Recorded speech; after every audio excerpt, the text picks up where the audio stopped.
Shalom Bapak Ibu yang terkasih di dalam nama Tuhan Yesus. Senang bertemu kembali di pagi hari ini, di saat teduh kita bersama-sama. Terima kasih buat anugerah Tuhan yang selalu menjaga dan menyertai kita hingga pagi hari ini. Kita boleh kembali datang kepada Tuhan bersama-sama, memuji, memuliakan Tuhan dan disegarkan oleh firman Tuhan. Untuk itu sebelum kita mulai, kita berdoa. Bapa yang baik, terima kasih buat pagi hari ini Tuhan. Terima kasih buat anugerah-Mu sepanjang hari ini kami percaya. Karena Kau berfirman Tuhan, orang-orang yang Kau kasih, Kau berkati ketika kami tertidur dan terlelap. Dan kami sangat percaya sepanjang hari ini penyertaan-Mu, berkat-Mu Tuhan tercurah bagi kami. Kami serahkan Tuhan saat teduh kami pagi hari ini. Kau yang menjamah kami, Kau yang menguatkan kami lewat firman-Mu, lewat pujian kami. Engkau disukakan. Terima kasih Bapa, di dalam nama Tuhan Yesus kami berdoa, kami mengucap syukur. Haleluya. Amin. Kami datang kepada Engkau Tuhan, dekat dengan-Mu, bersama dengan Engkau menjadi kesukaan kami Tuhan, membuat hati kami tenang. Haleluya. Hatiku tenang berada dekat-Mu, Kaulah jawaban hidupku. Hatiku tenang berada dekat-Mu, Kau yang pelihara hidupku. Hatiku tenang, hatiku tenang berada dekat-Mu, Kaulah jawaban hidupku. Hatiku tenang berada dekat-Mu, Kau yang pelihara hidupku. Pertolongan-Mu begitu ajaib, Kau telah memikat hatiku. Di saat aku tak sanggup lagi, di situ tangan-Mu bekerja. Pertolongan-Mu begitu ajaib, Kau telah memikat hatiku. Kini mataku tertuju padamu, ku rasakan kasih-Mu Tuhan. Terima kasih Tuhan buat pagi hari ini. Hatiku tenang berada dekat-Mu, Kaulah jawaban hidupku. Hatiku tenang berada dekat-Mu, Kau yang pelihara hidupku. Pertolongan-Mu begitu ajaib, Kau telah memikat hatiku. Di saat aku tak sanggup lagi, di situ tangan-Mu bekerja. Pertolongan-Mu begitu ajaib, Kau telah memikat hatiku. Kini mataku tertuju padamu, ku rasakan kasih-Mu Tuhan. Kita akan sekali lagi pujian ini katakan, hatiku tenang, hatiku tenang berada dekat-Mu, Kaulah jawaban hidupku. Oh, hatiku tenang berada dekatmu. Kau yang pelihara hidupku, pertolonganmu begitu ajaib. Kau telah memikat hatiku di saat aku tak sanggup lagi. Di situ tanganmu bekerja, pertolonganmu begitu ajaib. Kau telah memikat hatiku. Mata kami tertuju padamu, kini mataku tertuju padamu. Ku rasakan kasih-Mu Tuhan, pertolongan kami hanya dari-Mu Tuhan. Dan-Mu begitu ajaib. Kau telah memikat hatiku di saat aku tak sanggup, saat aku tak sanggup lagi. Di situ tangan-Mu bekerja,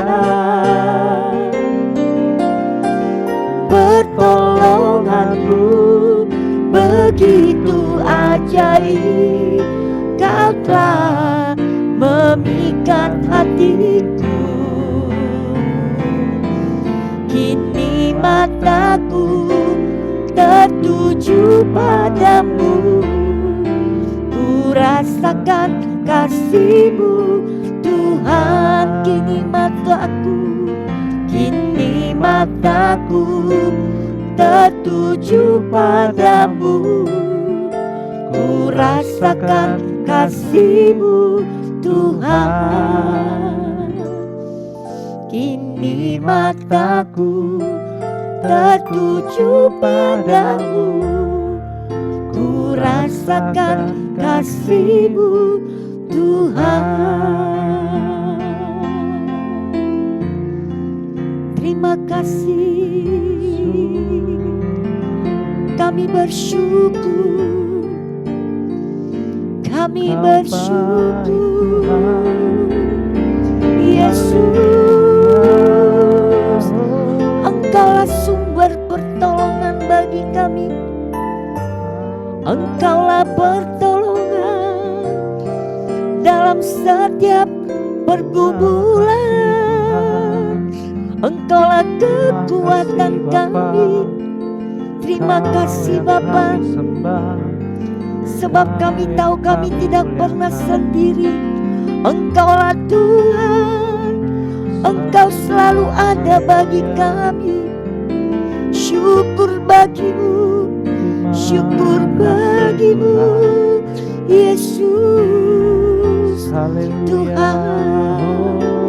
Sebab kami tahu Tuhan, banyak hal yang Kau boleh izinkan kami alami, tapi sampai hari ini kami melihat kuasa-Mu bekerja di dalam hidup kami Tuhan. Kuasa-Mu yang terus menuntun hidup kami. Bukan karena kuat gagah kami Tuhan, tapi oleh karena kuasa-Mu yang bekerja, yang tidak pernah henti-hentinya Tuhan di dalam kehidupan kami.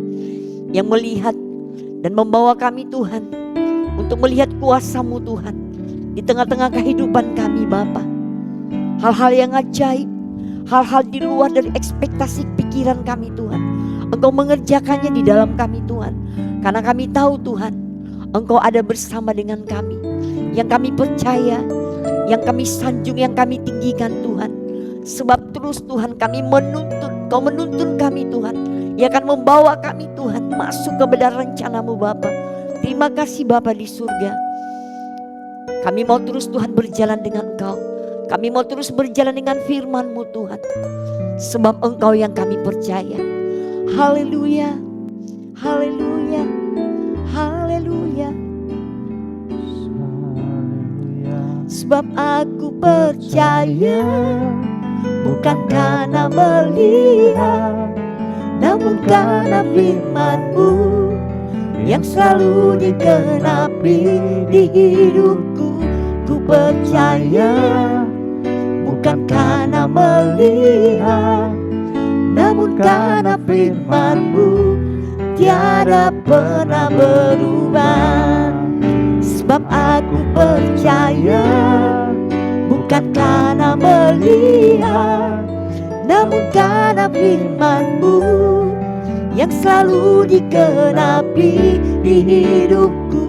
Ku percaya bukan karena melihat, namun karena firman-Mu tiada pernah berubah. Katakan sekali lagi, ku percaya bukan karena melihat, namun karena firman-Mu yang selalu digenapi di hidupku.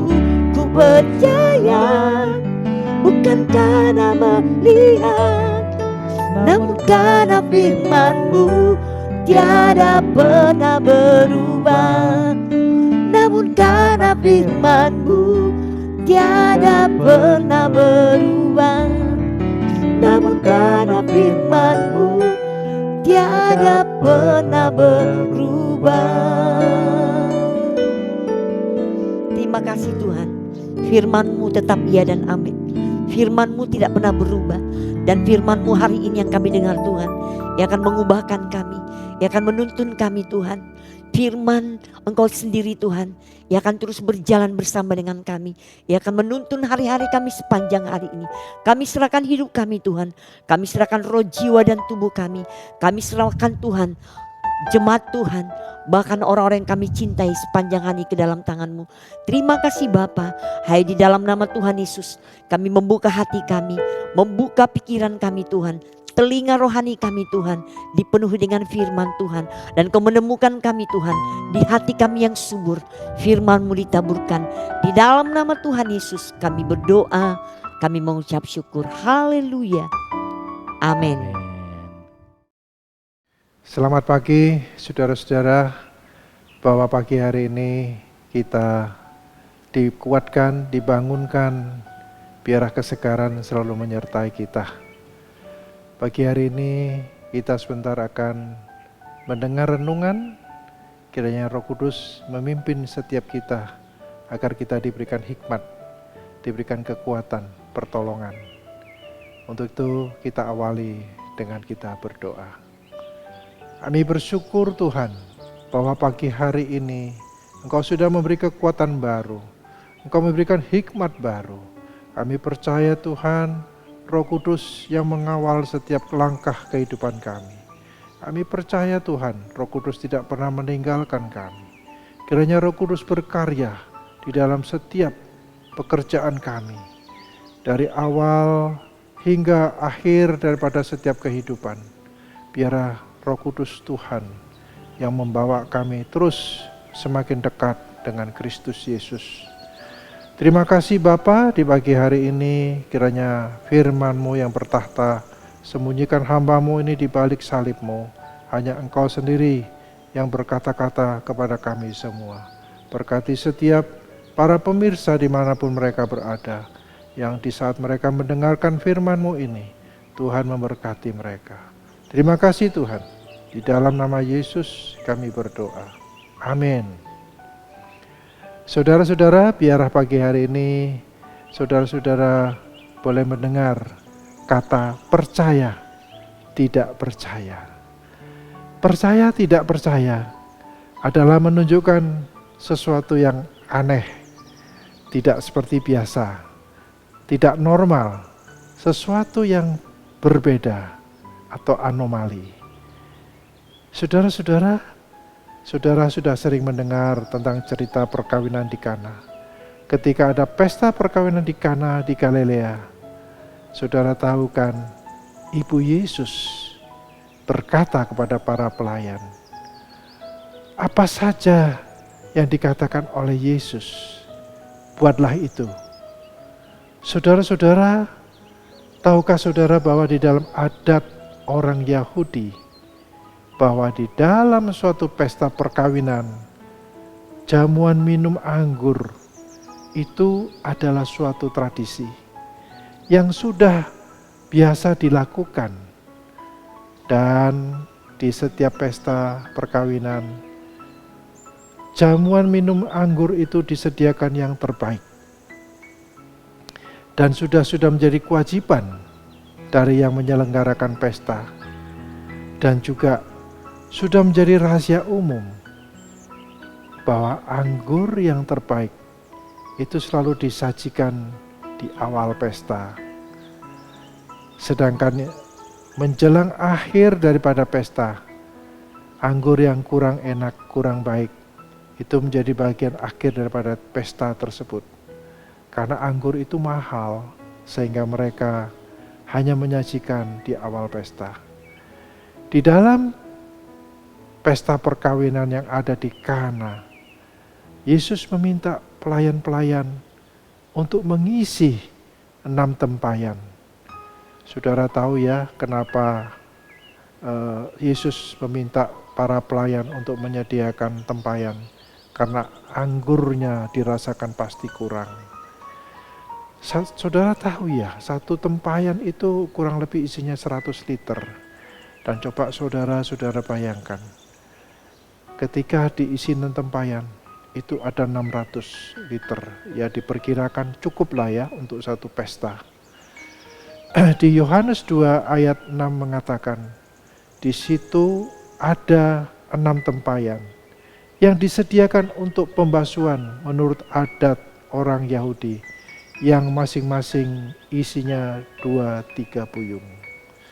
Di dalam Yohanes 2 ayat 9 ayat 10 juga dikatakan, setelah pemimpin pesta itu mengecap air yang menjadi anggur itu, dan ia juga tidak tahu dari mana datangnya, tetapi pelayan-pelayannya yang menyedok air itu mengetahuinya.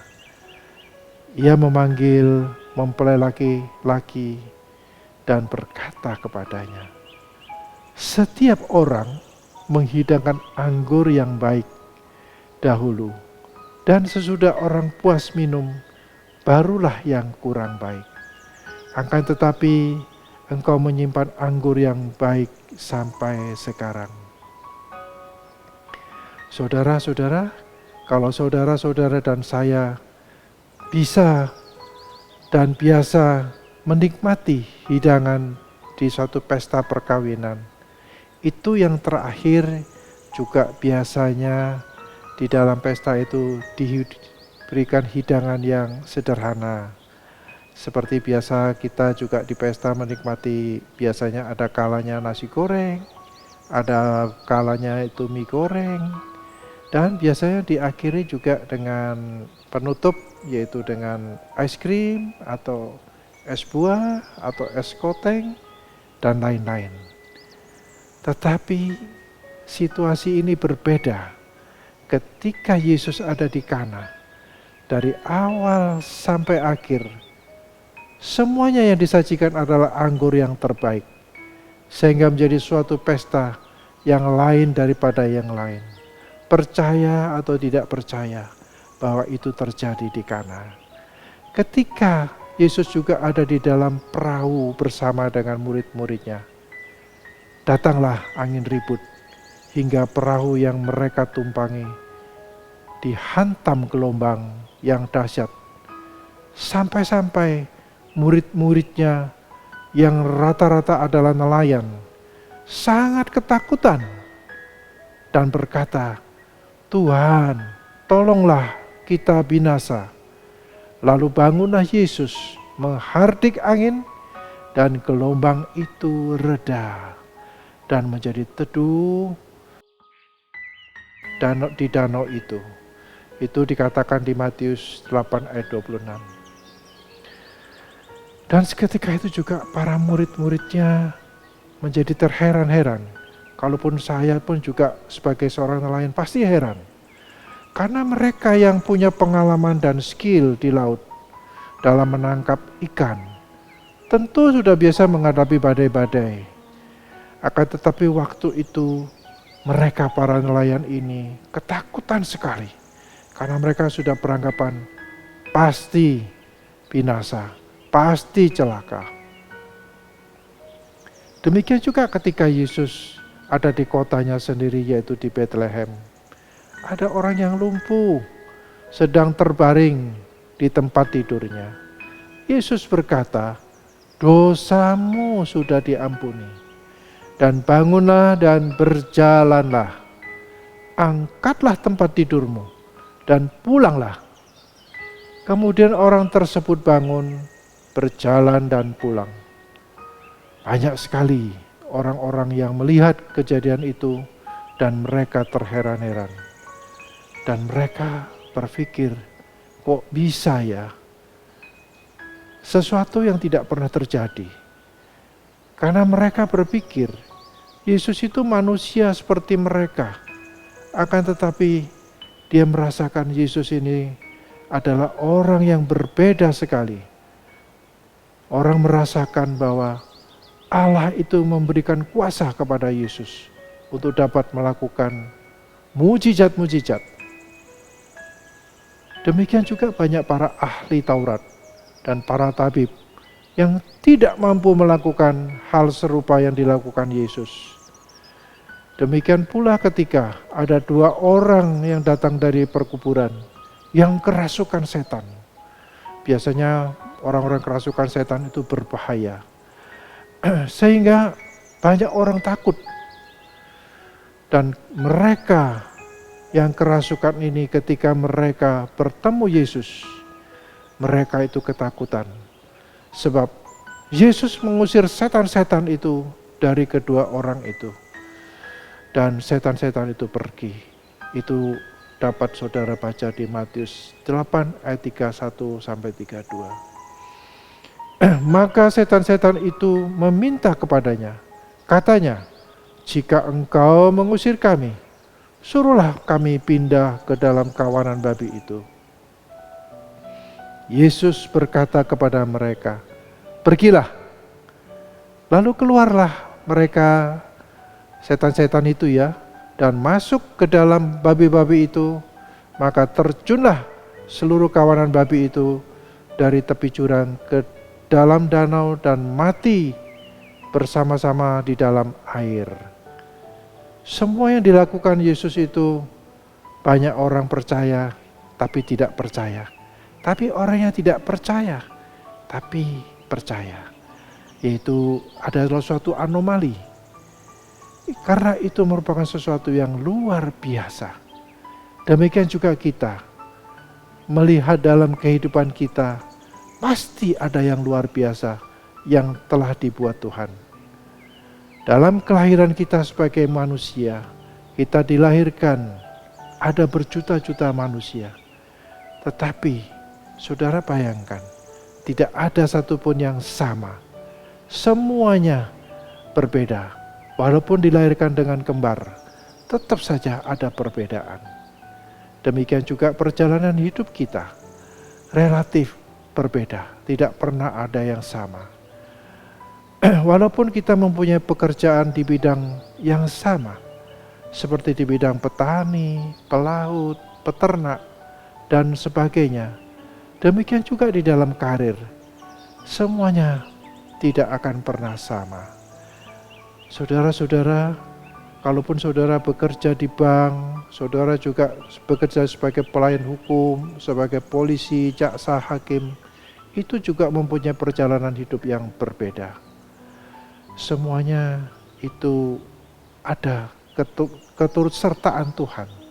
Ada sesuatu yang berbeda atau sering kita sebut anomali. Tuhan berkata di dalam Matius 6 ayat 25 sampai 29. Karena itu aku berkata kepadamu, janganlah khawatir akan hidupmu, akan apa yang hendak kamu makan atau minum. Dan jangan khawatir pula akan tubuhmu, akan apa yang hendak kamu pakai.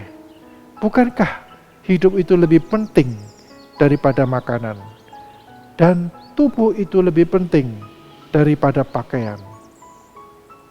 Pandanglah burung-burung di langit yang tidak menabur dan tidak menuai dan tidak mengumpulkan bekal dalam lumbung, namun diberi makan oleh Bapakmu yang di sorga.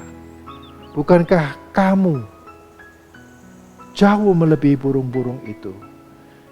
Siapakah di antara kamu yang karena kekhawatirannya dapat menambahkan sehasta saja pada jalan hidupnya? Dan mengapa kamu khawatir akan pakaian? Perhatikanlah bunga bakung yang di ladang, yang tumbuh tanpa bekerja dan tanpa memintal.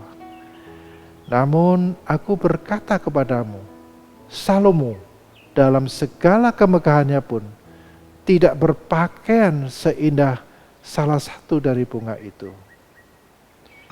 Saudara-saudara, sebagai hamba Tuhan, kita juga merasakan ada kekhawatiran, ada ketakutan. Itu jujur saya katakan. Bukan berarti hamba Tuhan tidak mempunyai kekhawatiran. Saya sendiri mengalami pernah. Sudah 10 tahun dan sampai hari ini masih banyak cobaan-cobaan yang kami alami. Kami juga masih menunggu jalan keluar. Hanya dengan iman percaya kepada Tuhan bahwa Yesus tidak akan pernah membuat langit itu selamanya kelabu. Karena tiada henti, hanya dengan doa. Saudara-saudara, ketika ekonomi, usaha, bisnis, kami juga dilanda oleh perubahan-perubahan peraturan pemerintah. Maka usaha kami juga mengalami banyak sekali penurunan-penurunan. Sehingga bisa dikatakan lebih besar pasak daripada tiang. Artinya pengeluaran atau biaya-biaya hidup, biaya-biaya operasional itu lebih besar daripada pendapatan. Itu juga sesuatu yang aneh, yang luar biasa yang tidak pernah kami alami. Sesuatu yang anomali. Karena selama ini pendapatan kami lebih besar daripada biaya-biaya kami. Dimanapun sebelumnya kami itu diberi kecukupan. Dan saat ini kami juga mengalami kekurangan, mengalami kerugian-kerugian. Di dalam kami mengatasi kekhawatiran, kami juga mendapatkan banyak juga cobaan-cobaan. Baru-baru ini kami juga membawa adik kami yang kena sakit cukup parah, yaitu mengalami CA yang sudah stadium 4. Dan kami juga perlu biaya pengobatan yang cukup besar karena adik saya tidak punya asuransi, sehingga kami hanya bisa berdoa dan berteriak kepada Tuhan untuk minta tolong. Sebagaimana para murid-murid, yaitu para nelayan, ketika menghadapi badai, datang menggoncang perahu mereka, katanya, Tuhan tolonglah. Demikian juga kami di dalam situasi ekonomi kami yang mengalami anomali yang sangat berbeda. Percaya atau tidak percaya, Tuhan mampu membuat mujizatnya secara ajaib. Bagi saya yang penting, saya tetap memanggil namanya. Karena bagi Tuhan tidak ada yang mustahil. Bagi Tuhan bahwa manusia itu tidak akan dicobai melebihi daripada kemampuannya. Sebab di dalam mati dan hidup kita, Tuhan mampu membuat segala sesuatunya menjadi luar biasa. Saudara-saudara, ketika Yesus mati dan hidup kembali, yang disaksikan oleh banyak orang, ketika dia terangkat ke surga, dan yang akan datang kembali sama seperti ketika dia diangkat ke surga, itu juga akan merupakan suatu kejadian yang luar biasa. Banyak orang yang percaya tapi tidak percaya. Banyak orang yang tidak percaya tapi percaya. Karena hanya Yesuslah satu-satunya dari bentuk manusia yang ada tubuh dan dagingnya dapat terangkat ke surga dengan disaksikan oleh banyak orang. Apakah saudara-saudara juga sudah siap untuk menghadapi kejadian-kejadian yang luar biasa? Kejadian-kejadian yang anomali. Saudara percaya atau tidak percaya, akan terjadi. Dan kita pun harus sedia untuk menghadapinya. Rasul Paulus berkata, bahwa apa yang dahulu merupakan keuntungan bagiku, sekarang kuanggap rugi karena Kristus. Malahan segala sesuatu kuanggap rugi karena pengenalan-pengenalan akan Kristus. Yesus Tuhanku lebih mulia daripada semuanya. Itulah yang dikatakan Rasul Paulus. Oleh karena dialah aku telah melepaskan semuanya itu dan menganggap sampah supaya aku memperoleh Kristus. Saudara-saudara, apa yang kita miliki sekarang, ini baik rumah, aset, mobil, perhiasan, permata, dan sebagainya. Semua itu menjadi tidak berarti kalau kita sudah tidak ada di bumi ini. Mungkin hanya bisa kita tinggalkan, mungkin kita wariskan. Tetapi kalau kita mempunyai Kristus yang menjamin dan memberikan tempat di surga, itulah mengapa Paulus berkata, semuanya itu dianggap sampah atau kerugian. Bagaimana dengan kita? Tuhan berkata, marilah kepadaku semua yang letih, lesu, dan berbeban berat. Aku akan memberikan kelegaan kepadamu. Matius 11:28. Jangan takut, jangan khawatir bagi yang sedang menghadapi cobaan atau menghadapi ujian, dan janganlah sombong bagi yang diberkati Tuhan. Sebaliknya, kasihilah sesamamu seperti dirimu sendiri. Artinya, tolonglah saudara-saudaramu yang sedang dalam kesulitan, karena harta di bumi tidak dibawa mati, dan juga sudah seringkali kita dengarkan harta warisan justru menjadi sumber bencana bagi keluarga yang ditinggalkan. Saudara, pagi-pagi ini biarlah kita akan mempersingkat waktu dan kita simpulkan dari apa yang sudah kita sampaikan. Percaya atau tidak percaya, sesuatu yang berbeda. Bisa positif, bisa negatif. Bila situasi negatif membuat kita khawatir dan kita perlu posisi yang positif, dengan berdoa agar yang negatif dikalahkan, dipatahkan.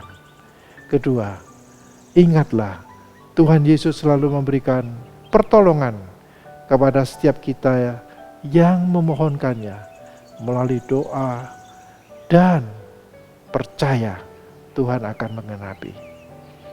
Ketiga, saudara sudah melihat para nelayan yang minta tolong. Mujizat masih ada, tidak pernah surut oleh waktu. Tiada yang mustahil bagi Tuhan. Walaupun manusia berkata, itu mustahil. Manusia berkata tidak percaya. Tapi percayalah. Kalau saudara percaya bahwa hari-hari ini kesulitan semakin bertambah-tambah dan bukannya berkurang, mari saudara letakkan tangan kanan saudara di dada dan angkatlah tangan untuk menyerahkan semua persoalan saudara kepada Tuhan. Mari kita berdoa dan berseru kepada Tuhan. Tuhan Yesus, terima kasih bahwa pagi hari ini Engkau mendengarkan setiap keluhan, setiap seruan daripada setiap kami yang membutuhkan Engkau. Biarlah Engkau yang membuat mujizat, Engkau yang memadamkan angin topan, badai, Engkau yang membuat mujizat air menjadi anggur. Tuhan, kiranya Engkau juga membuat mujizat dalam setiap kehidupan kami. Kalau kami boleh berserah kepada Engkau, kami percaya nama-Mu yang penuh dengan kuasa akan memberikan pertolongan tepat pada waktunya. Biar pagi hari ini sebentar kami akan kembali bekerja, melakukan semua kegiatan. Tuhan tolong kami, sertai kami. Roh Kudus berkarya di dalam setiap perkataan kami, langkah-langkah kami.